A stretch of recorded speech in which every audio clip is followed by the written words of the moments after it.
अगर एक दिन आपका बच्चा आपसे पूछ ले कि आपने मुझे पैदा ही क्यों किया, तो आपके पास क्या जवाब होगा? दोस्तों, किसी घर में बच्चे का जन्म होना दुनिया की सबसे बड़ी खुशी में से एक माना जाता है। पूरा परिवार जश्न मनाता है। कोई कहता है मेरे घर राजकुमार आया है, तो कोई कहता है मेरे घर परी आई है। माता पिता अपना खून पसीना बहाकर उस बच्चे को बड़ा करते हैं, इस उम्मीद में कि एक दिन वही बच्चा उनका सहारा बनेगा या बनेगी। लेकिन आपने कभी सोचा है, जिस बच्चे को हम इस दुनिया में लाते हैं, कभी आपने उस बच्चे से पूछा कि वह इस दुनिया में आना चाहता था या नहीं? और यहीं से शुरू होती है एक कंट्रोवर्शियल फिलॉसफी, एंटीनेटलिज्म। एक ऐसी फिलॉसफी जो कहती है किसी नए बच्चे को जन्म देना नैतिक रूप से गलत है। सुनने में अजीब लगता है ना, लेकिन रुकिए, पहले इसे समझते हैं। एंटीनेटलिज्म का मतलब है जन्म का विरोध करना। यह फिलॉसफी कहती है कि किसी को जन्म देना मतलब उसे बिना उसकी परमिशन के एक ऐसी दुनिया में लाना जहां दुख लगभग तय है। क्योंकि जिंदगी में भले ही खुशी मिले या ना मिले, लेकिन दुख, दर्द, बीमारी, अकेलापन, फेल्योर, हार्ट ब्रेक और मौत लगभग तय है। अब आप कहोगे, लेकिन जिंदगी में सिर्फ दुख थोड़ी है। सही बात है, जिंदगी में प्यार भी है, दोस्ती भी है, कला है, संगीत है, बारिश की खुशबू है, माँ का आवाज है और अपनों का हाथ है। लेकिन एंटीनेटलिस्ट कहते हैं ये सारी खुशियाँ गारंटीड नहीं है, लेकिन दुख गारंटीड है। और इसी वजह से सवाल उठते हैं, क्या थोड़ी सी खुशी के लिए किसी को इतने बड़े रिस्क में डालना सही है? फिलोसोफर डेविड बेनाटर अपनी book Better Never to Have Been में लिखते हैं, दुख का ना होना अच्छा है, लेकिन सुख का ना होना बुरा नहीं है अगर वो इंसान कभी पैदा ही ना हुआ हो। मतलब अगर कोई जन्म ही ना ले तो वह हार्ट ब्रेक से भी बच जाएगा, डिप्रेशन से भी और मौत के डर से भी। और सच कहूँ तो, और ध्यान से देखोगे तो हमारी जिंदगी का बहुत बड़ा हिस्सा प्रॉब्लम सॉल्व करने में ही निकल जाती है। बचपन में पढ़ाई का तनाव, फिर कैरियर, फिर पैसा,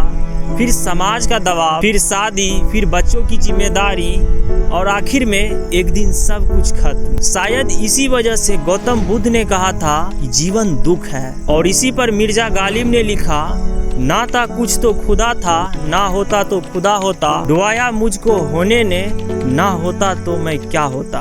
यानी कहीं न कहीं हमारे दुखों की जड़ हमारा होना ही है। अब यहाँ एक बहुत बड़ा सवाल आता है, अगर जिंदगी इतनी बुरी है तो लोग जीना क्यों चाहते हैं? क्योंकि इंसान अजीब है। हम दर्द भूल जाते हैं, लेकिन छोटी छोटी खुशियों को पकड़कर जीते रहते हैं। एक अच्छी मूवी, एक दोस्त की हंसी, किसी का प्यार, एक कप चाय, कभी कभी यही चीजें हमें टूटने से बचा लेती है। और शायद इसी वजह से आज भी करोड़ों लोग जिंदगी को खूबसूरत मानते हैं। लेकिन एंटीनेटलिस्ट कहते हैं कि खूबसूरती होने से जिंदगी का दुख खत्म नहीं हो जाता। अब सवाल उठता है, क्या बच्चे पैदा करना सेल्फिश है? अगर ध्यान से देखो तो ज्यादातर लोग अपने बच्चों की खुशी के लिए नहीं, बल्कि अपनी खुशी के लिए बच्चे पैदा करते हैं। कोई चाहता है मेरा वंश आगे बढ़े, कोई चाहता है मेरे बुढ़ापे का सहारा बने, कोई चाहता है घर में खुशियां आए। लेकिन उस बच्चे ने कब कहा कि उसे इस दुनिया में आना है? और यही एंटीनेटलिज्म का सबसे बड़ा कंट्रोवर्शियल पॉइंट है, कंसेंट। किसी को बिना पूछे उसे एक ऐसी जिंदगी दे देना जहाँ दुख लगभग तय है। क्या यही सही है? अब कुछ लोग कहते हैं, अगर सब लोग ऐसा सोचने लगे तो इंसानियत ही खत्म हो जाएगी। और एंटीनेटलिस्ट कहते हैं कि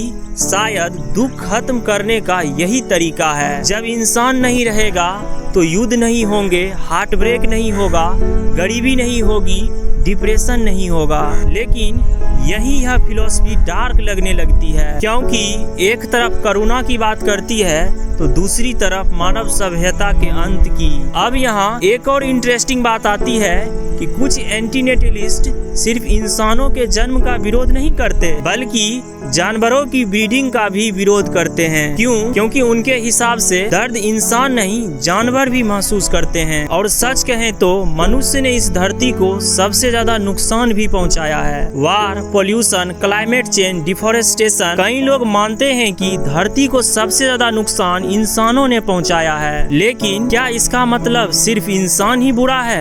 नहीं, इंसान वही स्पेसीज है जो कविता भी लिखती है, म्यूजिक भी बनाती है, किसी अजनबी की मदद भी करती है, किसी के लिए अपनी जान भी दे देती है। इसलिए ये डिबेट इतना कॉम्प्लिकेटेड है, क्योंकि जिंदगी एक साथ खूबसूरत भी है और दर्दनाक भी। अब अगर आप मुझसे पूछो क्या एंटीनेटलिज्म सही है, तो शायद इसका कोई परफेक्ट जवाब नहीं है। कुछ लोग जिंदगी में इतने दर्द देख लेते हैं कि उन्हें जन्म देना क्रूर लगता है, और कुछ लोग जिंदगी में इतनी खूबसूरती देख लेते हैं कि उन्हें जन्म देना मिराकल लगता है। शायद सच इन दोनों के बीच कहीं छिपा हुआ है। जिंदगी ना पूरी तरह वरदान है, ना पूरी तरह अभिशाप। लेकिन एक बात तय है, यह फिलॉसफी हमें अनकंफर्टेबल सवाल पूछने पर मजबूर कर देती है। क्या किसी को इस दुनिया में लाने का फैसला सिर्फ हमारी इच्छा से होनी चाहिए? अब इसका जवाब मैं नहीं दूंगा, आप खुद सोचिए, क्योंकि जिंदगी शायद सवालों से ज्यादा बनी है, जवाबों से नहीं।